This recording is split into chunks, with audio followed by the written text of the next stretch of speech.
আসসালামু আলাইকুম সবাইকে, কি অবস্থা সবার? আশা করি খুব ভালো আছেন। আজকে ভয়ঙ্কর একটা জিনিস আপনাদেরকে দেখানোর জন্য ভিডিওটা করা। আমিও এরকম জিনিস এর আগে কখনো দেখি নাই। For the very first time আমি এরকম একটা জিনিস দেখতেছি, যেটা দেখে আমি মানে রীতিমতো অবাক এবং মানে পুরোপুরি ভয়ের মধ্যে আছি। তো আমি আশা করি আপনাদের অনেক ভালো লাগবো। কথা না বাড়িয়ে আপনাদেরকে দেখাই। দেখেন সমুদ্রের অবস্থাগুলো, দেখেন আজকে সমুদ্রের অবস্থাটা দেখেন। মনে হয় যে সমুদ্র কারো উপর রাগ করে আছে।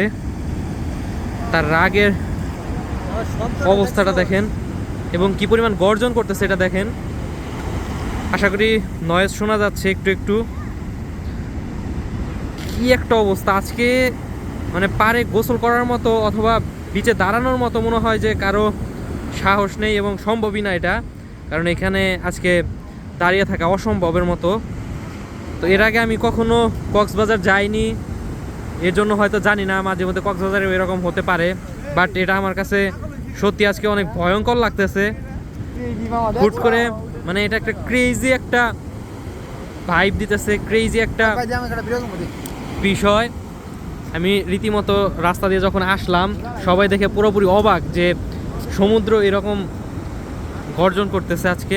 বারবার অ্যালার্ট করতেছিল ফোনের মধ্যে কোরিয়ান গভর্নমেন্ট যে সমুদ্রের সমুদ্রের পাশে যারা আছে তারা সতর্কভাবে থাকার জন্য। কারণ যে কোনো সময় সমুদ্রের মধ্যে ঢেউ উঠতে পারে। এবং এই যে সরাসরি আমরা দেখতে পারতেছি বিচের পাড়ে যে কি পরিমাণ ঢেউয়ের অবস্থা। তো এটা সত্যি অসাধারণ। যতই ভয়ঙ্কর, যদিও ভয়ঙ্কর, কিন্তু সত্যি খুব ভালো লাগতেছে। তো এরকম পরিবেশ আজকে সোকচো বিচে, বিষয়টা অ্যামেজিং।